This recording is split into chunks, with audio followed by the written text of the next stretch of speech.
வணக்க மக்களே, நான் தான் உங்கள் ஜாக்சன். ஸோ நாளைக்கு எல்லாருக்குமே பார்த்தீங்கன்னா ஐபிபிஎஸ் கிளர்க் மெயின்ஸ் எக்ஸாம் இருக்குது. ஸோ அதுக்கான லாஸ்ட் மினிட் டிப்ஸ் வீடியோ தான் அது. உள்ளே போகிறதுக்கு முன்னாடி உங்களுக்கு நம்ம ராயல் பாஸ் தேவைன்னா, வீடியோ கோர்ஸ் தேவைன்னா, இந்த நம்ம வெப்சைட் உள்ள பேக்கேஜ் தேவைனாலுமே தனித்தனியாக இப்போ ஆஃபர் பிரித்து போட்டிருக்கோம். பர்ச்சேஸ் பண்ணுற லிங்க் டிஸ்கிரிப்ஷனில் இருக்குது. இல்லை ராயல் பாஸ் மட்டும்தான் எனக்கு தேவைன்னா நீங்கள் அதை பர்ச்சேஸ் பண்ணிக்கலாம். லிங்க் டிஸ்கிரிப்ஷனில் இருக்குது. சரிங்களா? சரி, ஃபஸ்ட்டு என்னென்ன கொண்டு போகணும் அப்படின்றத நான் சொல்லிடுறேன். சரிங்களா?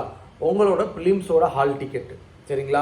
அடுத்து உங்கள் மெயின்ஸோட ஹால் டிக்கெட்டு, அடுத்து ஒரிஜினல் ஐடி ப்ரூஃப். அது 1க்கு 2 எடுத்துக்கோங்க. ஒரு ஐடி இல்லை 2 ஐடியா எடுத்துக்கோங்க. அதோட ஃபோட்டோ காப்பி. இது ஒரு சேஃப் ஜோன் நம்ம கொண்டு போகிறது. 3 பாஸ்போர்ட் சைஸ் ஃபோட்டோ. அடுத்து ஒரு வாட்டர் பாட்டில், ஒரு பேனா கொண்டு போய்க்கோங்க. சரிங்களா? இது இப்போயே எடுத்து பக்காவாக செட் பண்ணி கரெக்டாக இருக்கான்னு வச்சுக்கோங்க. ஏன்னா நம்ம மக்கள் பார்த்தீங்கன்னா ஒருத்தவங்க எஸ்பி கிளர்க் மெயின்ஸ்க்கு போகும்போது, சரிங்களா, ஐபிபிஎஸ் கிளர்க்கோட அட்மிட் கார்டு எடுத்துகிட்டு போய் கொடுத்துருக்கான், பிலிம்ஸ் அட்மிட் கார்டை. நேற்று தான் என்கிட்டே சொல்லி கதறாப்புல. அதனால் எல்லாமே கரெக்டான காலேஜுக்கு போகிறோமா, கரெக்டாக அட்மிட் கார்டை வச்சுருக்கோமான்னு இப்போயே வெரிஃபை பண்ணிக்கோங்க. சரிங்களா? ஓகே. ஸோ இது முடிஞ்சு. ஸோ அடுத்ததாக இப்போது இன்னைக்கு ஃபுல் டே நீங்கள் மைண்டை ஃப்ரீயாக வச்சுக்கோங்க. ஒரு பாசிட்டிவ் மைண்ட் செட்டோடு இருங்க. நம்ம எல்லாமே ப்ராக்டிஸ் பண்ணி பார்த்து கிழிச்செறிஞ்சு முடிச்சாச்சு. மைண்டு இப்போ நமக்கு தேவை ஃப்ரீயாக இருக்குது, கான்ஃபிடென்ட்டோடு இருக்குது. சரிங்களா? ஸோ சில பேர் ரிவிஷன் பண்ணுவீங்க, கடைசி நாள் முட்டிக்கிட்டே இருப்பீங்க. உங்களுக்கு வேணும்னா அதை பண்ணிக்கோங்க. இல்லை எனக்கு சாந்தமாக இருந்துட்டு நாளைக்கு போய் எக்ஸாம் எழுதுனா போதும் அப்படின்னா ஃப்ரீயாக இருங்க. அதை மாதிரி எக்ஸாம் ரிப்போர்ட்டிங் டைம் 7 மணி. ஸோ அந்த காலையில் 7 மணிக்குள்ளே நம்ம அங்கே போய் சேர்ந்துட முடியுமா? பஸ்ஸு என்ன கிடைக்கும், அங்கே பக்கத்தில் என்ன ஹோட்டல் இருக்குது, நம்ம அங்கே போயிடலாமா, என்ன ஏதுன்னு இப்போயே முடிவு பண்ணி வச்சுக்கோங்க. முடிஞ்சால் இன்றைக்கி நைட்டே அங்கே போய் ஸ்டே பண்ணிடுங்க. சரிங்களா? காலையில் 7 மணிக்கு ரிப்போர்ட்டிங் டைம்ன்றனால ஒரு 6:30க்குள்ளேயாவது நம்ம அங்கே இருக்கணும். சரிங்களா? ஓகே. ஸோ இப்போ உள்ளே போயிட்டோம். ஸோ நீங்கள் ஃபஸ்ட்டு ஐபிபிஎஸ் கிளர்க் மெயின்ஸை கிராக் பண்ணணும்னா இந்த 2 விஷயம் ரொம்ப ரொம்ப முக்கியம். சரிங்களா? என்ன அப்படின்னு பார்த்தீங்கன்னா selection of question.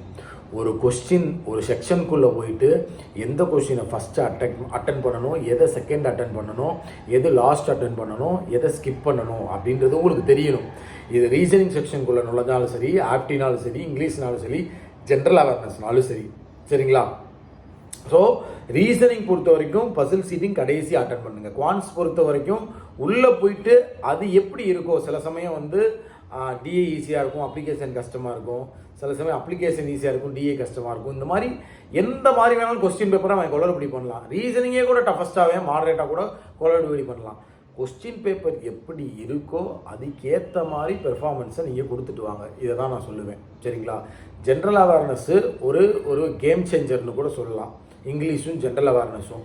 So general awareness கொடூரமாக இருந்தாலும் உங்களுக்கு தெரிஞ்சதை மட்டும் அடிச்சுட்டு வாங்க. ஃபார் எக்ஸாம்பிள், இப்போ எனக்கு தெரிகிறது 5 தான் தெரியுதுன்னா ஃப்ளூக்கில் பேலன்ஸ் போடாமல் அந்த 5 மட்டும் அடிச்சுட்டு வாங்க. உங்களுக்கு 5 தான் தெரியுது அப்படின்னா அப்போ அவன் செக்ஷன் கட் ஆஃப் வைக்கும் போதே ரொம்ப கம்மியாக தான் வைப்பான் அந்த மெயின்ஸ்க்கு. நான் சொல்கிறது உங்களுக்கு புரியுதுங்களா? ஸோ அக்யூரசி மெயின்டைன் பண்ணுங்கன்னு சொல்கிறேன். சரிங்களா? ஸோ அதுக்குன்னு 5க்குலாம் வர மாதிரி அவன் வைக்க மாட்டான் சொல்கிறேன். ஸோ அக்யூரசி மெயின்டைன் பண்ணிங்க. ஜென்ரல் அவேர்னஸில் 100% அக்யூரசி முக்கியம். ஸோ அதை மாதிரி ரீசனிங் பொறுத்த வரைக்கும் உங்கள் ஜாக்சன் சார் உங்கள் கூட பக்கத்தில் உட்காந்துருக்காருன்னு நினச்சிக்கோங்க. எக்ஸாமில் ஒய்யால் நீ ஏதாவது தப்பு பண்ண மண்டையை பொழந்துருவேன் பக்கத்தில் இருந்து. ஸோ அதனால் நல்லா பண்ணுங்கள். நல்ல இவ்வளோ நாள் மார்க் டெஸ்ட் எடுத்திருக்கோம். எல்லாமே நம்ம ஒழுங்காக கரெக்டான பாதையில் நம்ம வேயை நோக்கி போய்கிட்டு இருக்கோம். ரியல் எக்ஸாமும் நமக்கு நல்ல வகையிலே அமையும். நல்லா பெர்ஃபார்ம் பண்ணிட்டு வெளியே வாங்க. நான் எப்படி எக்ஸாம் இருந்துச்சுன்னு சொல்லி ரிவ்யூ கொடுப்பேன். வெளியே கரண்ட் அஃபேர்ஸ் இப்படி இந்த ஆன்சர் அந்த ஆன்சர் டிஸ்கஸ் பண்ணாதீங்க, அங்கேயே மனசுடைஞ்சு போயிடுவீங்க. ஸோ கொஸ்டின் செலெக்ஷன், அக்யூரசி இதை மட்டும் கரெக்டாக மெயின்டைன் பண்ணிக்கோங்க. கண்டிப்பாக உங்களால் ஜெயிக்க முடியும். உங்களிருந்து விடைபெறுவது உங்கள் ஜாக்சன். 10-10-10.